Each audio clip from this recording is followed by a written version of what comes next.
What it do, what it do, what it do, what it do, what it do. Back at you with another one. So today, man, we gotta talk about this Jeanie Buss verse LeBron verse Clutch thing going on. You know what I mean? Like, she say she ain't like it. You know what I'm saying? She over it. So I'ma let this ESPN reporter had kind of broke it down, all the things that transpired. So I'ma let him spit on that. Then I'm going to come back and I'm going to give my 10 cents on everything. So, when LeBron joined the Lakers in 2018, and the whole framing of the narrative of LeBron, you know, savior for a floundering franchise versus the front office receiving a lot of credit for him getting there, feeling it clutch, you know, the control that they feel they at times exerted over the organization, his ego. Then you fast forward to the 2021 Russell Westbrook trade, which was a disaster for the Lakers. And the front office and Jeanie feeling that LeBron was he didn't hold himself accountable enough for the way that that played out. At times I was told from sources that Jeanie talked about wanting to not sign LeBron to future contract extensions or even trading him away potentially. And then also I should point out, they noted, my sources, that Jeanie mused that LeBron didn't express enough gratitude that the team drafted Bronny James in 2024. You know, it dates back. okay, so y'all heard that. But nah, he summarized it very fast, but it's a lot of stuff that transpired. Like, that was a long time of things happening, right? So, like, the whole narrative that LeBron saved the Lakers. Saved them from what? Like, this is the thing, right? Teams that build somewhat organically go through ups. That's just part of the process, right? It's ups and downs, right? They had just sent Kobe off, right, the right way. They were building throughout the draft. You know what I'm saying? And they was on an upward tick. Now, of course, adding a player like LeBron is going to shorten that time span, but they were still in the process of rebuilding the franchise. And me personally, I feel like if it was me, I wouldn't have got LeBron. I would have waited for in 2019 and got Kyrie and KD. Now, I would have went for that. You know what I'm saying? Because then I feel like with the young players they already had, and you add KD and Kyrie to that, oh yeah, they still would be contenders to this day. They would still be contenders because you had young talent and you had prime talent. They would still be contenders. They probably would have been right back Boston versus LA. You know what I'm saying? That's the move I would have made. I mean, they still had Lonzo, Brandon Ingram, Kyle Kuzma, Julius Randle, Josh Hart. You know what I'm saying? So yeah, they would. I think that would have been a better long-term move, and then you wouldn't have had all the drama. You know what I'm saying? And then it's like, what Kyrie and KD was missing was a franchise that knew what they was doing. You know what I'm saying? Brooklyn never been nothing. They didn't know what to do with that. Like, you know what I'm saying? They didn't know, like, what we do. We don't know how to handle this. So y'all are bigger than us in a sense, right? The Lakers they know what to do with that. They know how to make that work. You know what I'm saying? They wouldn't have fumbled Kyrie and Kyrie and KD. They wouldn't have fumbled them. You know what I'm saying? They know how to build successful championship teams and know how to handle superstar players, because those two wouldn't even have been the best players they ever had. It's different when you go to a franchise and y'all are the best thing they ever had in the history of the franchise almost. You know what I'm saying? So yeah, I would have went with that. I would have said, you know what, LeBron, we good. We gonna just wait on Kyrie and KD. We gonna roll the dice. You know what I'm saying? We'd have sound crazy until we not. It would have been one of them. So yeah, that would have been I would have said, yeah, I'm not, I went with that. Now, as far as the whole Westbrook situation, right? Of course, if you know LeBron, like, maybe I got a ability to see through bullshit, but it's historical data gonna tell you. You know what I'm saying? The third dude is going to be the scapegoat. That is the LeBron system. It's always been like that from the Heat on up. His system to win was savior, as in the player that's going to be the closer. That was Wade, Kyrie. Shooters, too many to name.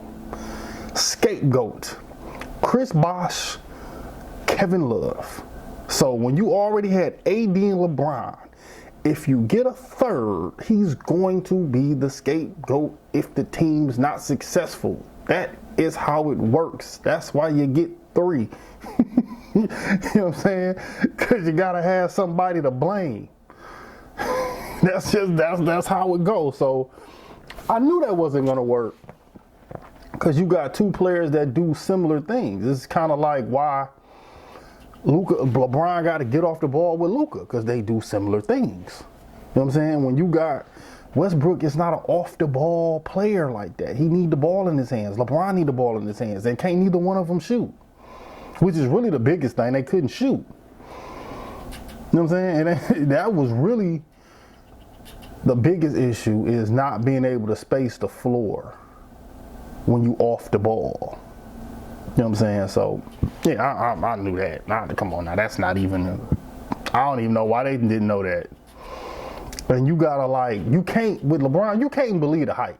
That's what it is. Like, you gotta look at the real meat and potatoes and don't fall for the hype. The Lakers fell for the hype.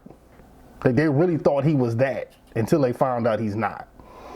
You know what I'm saying? Like, they fell for the hype. That's all. A lot of people do it. You know what I'm saying? Now, then the whole narrative of like, the Bronny thing, right? Listen, I'm all pro the daddy son playing in the league together and all of that. I'm pro it. My favorite thing to do is hoop with my 14-year-old child. That's my favorite thing to do outside of watching him hoop. So I get it. But you gotta be real with yourself, right? You know what I'm saying? I think the hardest thing as a parent of an athlete is to be 100% subjective when it comes to your kid. You know what I'm saying? Like, I feel like that is the biggest struggle as a parent, is to be subjective and not think your kid is Jordan, Kobe, LeBron Jr. You know what I'm saying? Realizing, he all right, but he need to work. He got a lot of work that he got to do. Like, you know what I'm saying? I think that's one of the biggest struggles as the parent of an athlete. You know what I'm saying? And it's probably even tougher when, like, the closer you are to being there. And this is the thing. Everybody look like they unguardable in workouts and drills and all this other shit. Like, everybody look like an NBA player until they in the NBA playing against NBA players. You know what I'm saying? Like, so saying all that to say, like, they really looked out because he's not an NBA player right now. You know what I'm saying? He's not. He's like right on the cusp though, but he like, you know what I'm saying? He close, like, but he's not an NBA player, and they put him on the roster. They didn't have to do that. You know what I'm saying? They threw you a solid, like they did. You know what I'm saying? So that ungrateful thing, yeah, that's a little, you know. But of course, LeBron not gonna be grateful. Just his personality. You know what I'm saying? Now, this whole thing of, last but not least, them trading LeBron. They're wanting to trade LeBron. I personally feel like they waited too long. They should have traded LeBron like 3 years ago. Because the best time to trade a player, they need to do what the Pistons used to do in reverse, right? The Pistons used to always go get an over-the-hill star. They went and got Josh Smith. His best years was already behind him. They got Blake Griffin. Best years is already behind him. What the Lakers should have did was traded LeBron when he was an overvalued asset. About 3 years ago. That's what they should have did. They should have traded him. But they didn't. I feel like it would have worked out better if the Luka trade was for LeBron Luka paired with AD and AR. That would have been a contender immediately. You know what I'm saying? Now, I think they would have been better off doing like that. Outside of, you can't predict, you know, Mr. Made of Glass You know what I'm saying? Mr. Street Clothes. You can't predict that part, but just from an X's and O's on the court, oh yeah, that would have definitely worked better. Definitely worked better. And I think they still had Jackson Hayes. They would still have Jackson Hayes. You can put AD at the 4, Jackson Hayes at the 5. Yeah, I think, yeah, that would have definitely worked better. You know what I'm saying? So I don't think they, and the worst part is like, it's harder to trade a player when teams know you want to trade them because you don't get the full value you could have got for them. They should have did that LeBron trade, how they did that Luka trade. Like, we can't believe y'all traded LeBron. Like, yeah, they should have did it like that. Like 3 years ago. You know what I'm saying? They should have went on ahead and got rid of him like 3 years ago. But hey, that's my take on the whole Jeanie versus LeBron thing. And I think, like, at the end of the day, I just feel like when it come to Jeanie and Clutch, it was like she was just too nice.